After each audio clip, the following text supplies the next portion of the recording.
શ્રી ગણેશાય નમઃ। મિત્રો, આપ જોઈ રહ્યા છો આપણી યુટ્યુબ ચેનલ સત્સંગ માર્ગ। આપ સૌનું સ્વાગત છે।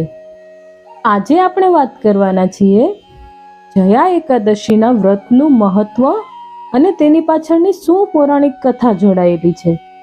તો આવો જાણીએ। વિડીયો પસંદ આવે તો લાઈક કરજો, વધુમાં વધુ શેર કરજો અને મારી ચેનલ પહેલી વખત જોઈ રહ્યા હોય તો જરૂરથી સબસ્ક્રાઇબ કરી લેજો, જેથી કરીને આવનાર વિડીયોના નોટિફિકેશન તમને મળતા રહે। ધન્યવાદ। એકાદશીનું વ્રત વિશ્વના પાલનહાર એવા ભગવાન શ્રી કૃષ્ણને સમર્પિત છે।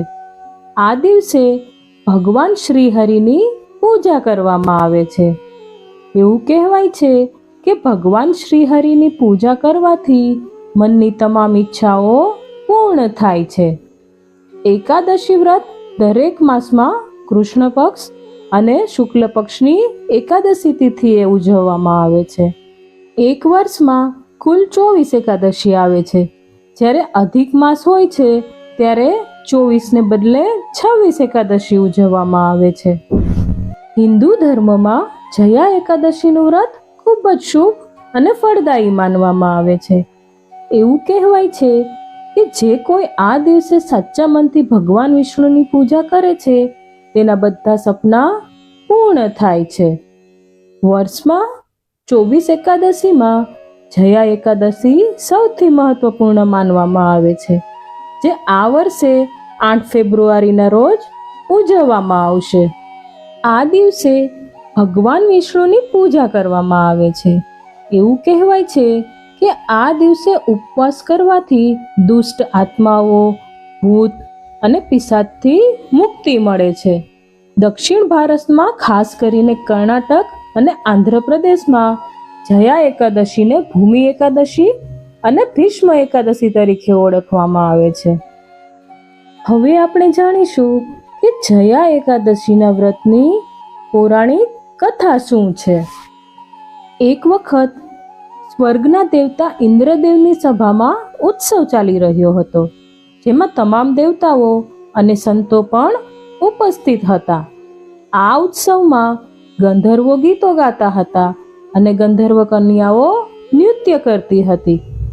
આ ગંધર્વોમાંથી એક માલ્યવાન નામનો ગંધર્વ, જે ખૂબ જ મીઠા ગીતો ગાતો હતો, અને ગંધર્વ કન્યાઓમાંથી એક પુષ્યવતી નામની સુંદર નૃત્યાંગના હતી।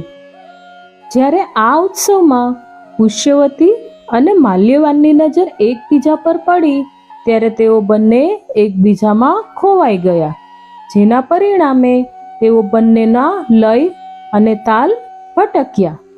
આ જોઈને દેવરાજ ઇન્દ્ર ગુસ્સે થઈ ગયા અને તેમણે સ્વર્ગમાંથી વંચિત થવાનો શ્રાપ આપ્યો। તેમણે બંનેને સ્વર્ગમાંથી વંચિત કરીને પિશાચોની જેમ પૃથ્વી પર જીવવાનો શ્રાપ આપ્યો। ઇન્દ્રદેવ દ્વારા મળેલા શ્રાપના પરિણામે તેઓ બંને પ્રેત યોનિમાં થઈ ગયા અને હિમાલયના પર્વત પર એક વૃક્ષ પર રહીને કષ્ટો ભોગવવા લાગ્યા। પિશાચ જીવન ખૂબ જ કષ્ટદાયક હતું અને તેઓ દુઃખી રહેતા હતા। એક દિવસ માઘ માસના શુક્લ પક્ષની એકાદશી તિથિ આવી।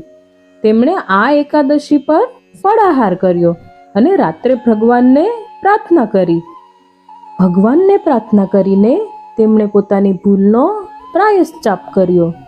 ઠંડકના કારણે તેઓ બંને મરણ પામ્યા।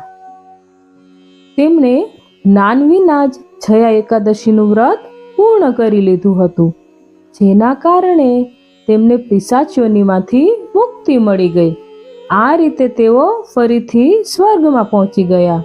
ત્યારથી જયા એકાદશીના વ્રતનું મહત્વ વધવા લાગ્યું। આથી એકાદશીનું વ્રત કરવું ખૂબ જ શુભ માનવામાં આવે છે। જેણે આ એકાદશીનું વ્રત કરી લીધું તેણે બધા પ્રકારના દાન કરી લીધા અને બધા યજ્ઞો પૂર્ણ કરી લીધા તેટલું ફળ મળે છે। આ મહાત્મ્યને વાંચવાથી અને સાંભળવાથી પણ અગ્નિહોમ યજ્ઞનું પુણ્ય મળે છે। જયા એકાદશીના વ્રત પાછળનું મહત્વ એ છે કે જયા એકાદશી ભગવાન વિષ્ણુ અને માતા લક્ષ્મીને સમર્પિત છે.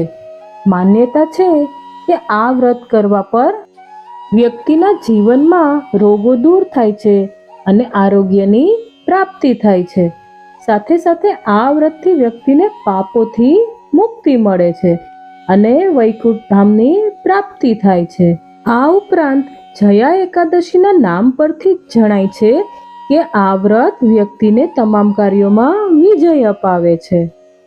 તો મિત્રો, આ હતી જયા એકાદશીની પૌરાણિક કથા. વિડીયો તમને કેવો લાગ્યો તે કમેન્ટમાં જરૂરથી જણાવજો અને ગમ્યો હોય તો લાઈક, શેર અને સબસ્ક્રાઈબ જરૂરથી કરી લેજો. મને સાંભળવા માટે આપ સૌના ધન્યવાદ. ફરી મળીશું એક નવા વિડીયો સાથે. સૌને મારા જય શ્રી કૃષ્ણ.